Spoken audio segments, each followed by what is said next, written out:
बातमी महत्त्वाची आहे। शीतल तेजवानीच्या जुन्या कार्यालयावरती नोटीस पाठवण्यात आलेली आहे। महसूल आणि वन विभाग तसेच आर्थिक गुन्हे शाखेची ही नोटीस आहे। शीतल तेजवानींना चौकशीसाठी उपस्थित राहण्यासंदर्भात ही नोटीस पाठवल्याचं कळतंय। शीतल तेजवानी तिच्या पॉवर ऑफ अटर्नीमध्ये पिंपरी चिंचवडमधील A23 first floor the jewels of Pimpri premises या सोसायटीचा पत्ता जो आहे तो त्या कुलमुख्तार पत्रात जो आहे तो या ठिकाणी दिला होता। त्याच आता कार्यालयावर आपण पाहू शकतो की पुणे पोलिसांच्या आर्थिक गुन्हे शाखेने असेल किंवा महाराष्ट्राच्या महसूल व वन विभागाच्या 3 नोटीस ज्या आहेत त्या या ठिकाणी लावण्यात आलेल्या आहे। मात्र अद्यापही वन विभाग असेल किंवा महसूल विभागात या संदर्भात शीतल तेजवानी ज्या आहेत त्या गेल्या नसल्याचं देखील प्राथमिक माहिती आपल्या समोर येत आहे। शीतल तेजवानीचं हे ऑफिस A23 हे काही वर्षापूर्वी होतं। आता त्या ठिकाणी दुसरी एक शैक्षणिक संस्था जी आहे ती या ठिकाणी सुरू असल्याचं आपल्याला पाहायला मिळतं। मात्र या संपूर्ण दारावर पाहिलं तर शासनाकडून जे आहे ते आता या ठिकाणी नोटीस शीतल तेजवानीला या ठिकाणी दिलेलं आपल्याला एकूण पाहायला मिळत आहे। रणजित जाधव, TV9 मराठी, पिंपरी चिंचवड। आणि याकडीची एक मोठी बातमी, पुणे पोलिसांकडून शीतल तेजवानीची चौकशी सुरू झालेली आहे। पॉवर ऑफ अटर्नीच्या कागदपत्रांची चौकशी केली जाते। व्यवहारांची तपासणी होत नाही तोपर्यंत चौकशी सुरूच राहणार असल्याची माहिती मिळते। पुणे पोलिसांकडून शीतल तेजवानीची आता चौकशी सुरू असल्याची माहिती आहे। शीतल तेजवानीच्या ईडीच्या चौकशीमधली आपण इनसाइड बातमी पाहतोय। पुणे पोलिसांकडून पॉवर ऑफ अटर्नीच्या कागदपत्रांची चौकशी केली जाते। पॉवर ऑफ अटर्नीच्या आहेत तर 275 कोटी कोण देणार होतं असा सवाल या निमित्तानं उपस्थित करण्यात आलाय। तर पैसे न भरता व्यवहार कसा झाला, पैसे भरले नाहीत आणि सेल डीड कसं झालं असाही सवाल या ठिकाणी उपस्थित करण्यात आलेला आहे। व्यवहारांची तपासणी होईपर्यंत चौकशी सुरूच राहणार असल्याची माहिती मिळते। चौकशीनंतर आर्थिक गुन्हे शाखा गुन्हे दाखल करण्याच्या तयारीत आहे। पुणे पोलिसांकडून सगळ्या कागदपत्रांची सध्या तपासणी सुरू असल्याची माहिती मिळते आहे।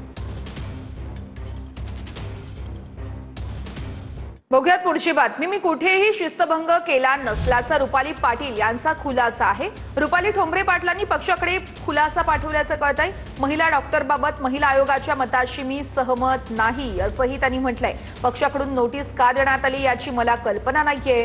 रुपाली ठोंबरे पाटील यांनी पत्रातून आपलं मत मांडलेलं आहे। माधवी मंदार खंडाळकर नामक महिलेने माझ्याविषयी सोशल मीडियावर एक विकृत पोस्ट व्हायरल केली होती आणि ती पोस्ट व्हायरल केल्यानंतर त्याच्या माध्यमातून जी काही सोशल मीडियावर माझी बदनामी झाली त्या बदनामीच्या विरोधात कायदेशीर कारवाई म्हणून बघूयात पुढची बातमी। अनगर नगरपंचायत नगराध्यक्ष पदाचा अर्ज बाद झाल्यानंतर उज्ज्वला थिटे कोर्टात जाणार आहेत। निवडणूक निर्णय अधिकाऱ्यांविरोधात कोर्टात जाणार आहेत। निवडणूक निर्णय अधिकाऱ्यांचा निर्णय मान्य नसल्यानं सोलापूर सत्र न्यायालयामध्ये तक्रार करणार असल्याचंही सांगितलं जात आहे। तर मरीन ड्राईव्ह पोलीस ठाण्यामध्ये मेहबूब शेख यांच्या विरोधात गुन्हा दाखल झालेला आहे। मेहबूब शेख यांनी मंत्रालयासमोर निदर्शनं केली होती। फलटण महिला डॉक्टर प्रकरणासंदर्भात शेख यांनी आंदोलन केलं होतं। मेहबूब शेख यांच्या विरोधात मॉब लिंचिंगचा गुन्हा दाखल करण्यात आलेला आहे।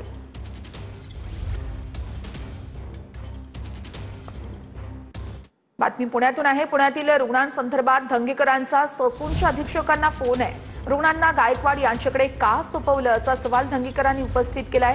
गायकवाड संस्थेविषयी धंगेकर यांनी काही सवालही उपस्थित केलेत। ससून रुग्णालयातील 16 रुग्ण कडाक्याच्या थंडीत रस्त्यावर आहेत आणि दादासाहेब गायकवाड यांच्या संस्थेकडे ससून रुग्णालयानं हे रुग्ण सोपवले होते। साहेब काय झालं होतं ससूनला 16 लोकांचं? 16 लोक कुठले? ते दादासाहेब गायकवाडनी लोक नेली ती रजिस्टर संस्था ते असेल तर तिथं आपण जागेवर जाऊन बघतो का, ते काही हे करतो का? केलं पाहिजे ना साहेब आपण। हा, ते सोशल वर्क डिपार्टमेंटला आता सांगावं लागेल। काय होतंय ते सगळ्यांचीच बदनामी होती। आपण पुणे शहरात राहतोय आणि ज्येष्ठ नागरिक ज्या पद्धतीनं रस्त्यावर आता थंडी किती पडलेली आहे आणि ते आज चॅनेलला दाखवतात, टीव्हीला सगळ्याच, आणि ते मग तुमच्या सगळ्यांची माझी सगळ्यांची जबाबदारी आहे। आणि आपल्याकडे वृद्धाश्रम जे आहेत ते काय आपल्याकडे कनेक्टेड आहेत का नाही पुण्यातले?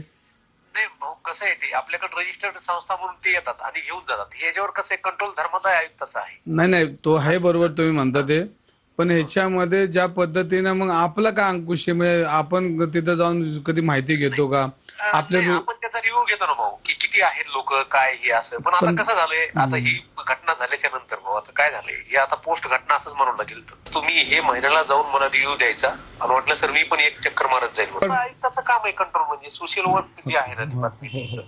हा, तर त्या हो. काय हे सगळं तुम्ही बघताय ते? धर्मदायकडे किती संस्था ह्या वृद्धाश्रमच्या रजिस्टर आहेत का? पहिली गोष्ट, यांना सरकारने काय अनुदान दिलंय का? दुसरी गोष्ट, यांना काही जागा दिल्यात का? ह्याच्यामध्ये त्यांना काही सुखसोयी दिल्यात का? आणि त्या ठिकाणी बेवारस जे ज्येष्ठ नागरिक आहेत ह्यांच्या किती त्याच्यामध्ये एंट्री आहेत ह्या बघायला लागतील. कारण हे जर नाही बघितलं तर धर्मदायित्व देवस्थानच्या जागा विकण्यातच अडकून पडलेलं आहे सगळं धर्मदायित्व. पुण्यातील रुग्णांसंदर्भात तातडीनं माहिती घेतो असं गिरीश महाजन यांनी म्हटलंय. या संदर्भात जिल्हाधिकाऱ्यांसोबत संवाद साधणार असल्याचंही महाजनांनी सांगितलंय. असे प्रकार पुन्हा होणार नाहीत याची खबरदारी घेऊ असंही महाजनांनी स्पष्ट केलंय.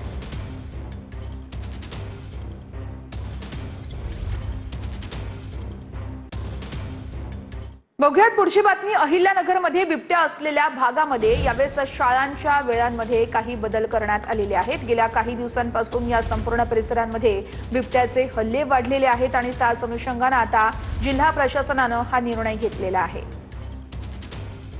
वन विभागाशी आम्ही संवाद साधू.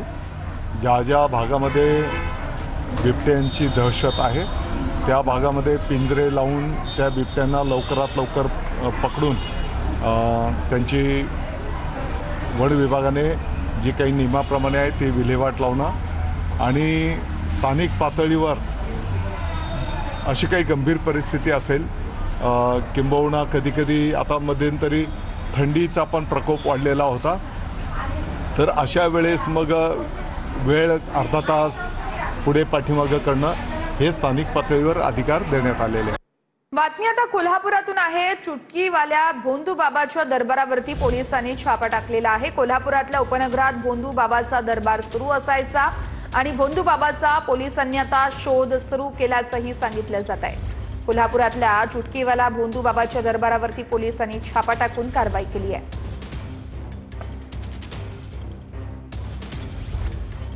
कोल्हापुरातल्या उपनगरामध्ये पोलिसांकडून आता तपास घेतला जातो या भोंदू बाबाचा.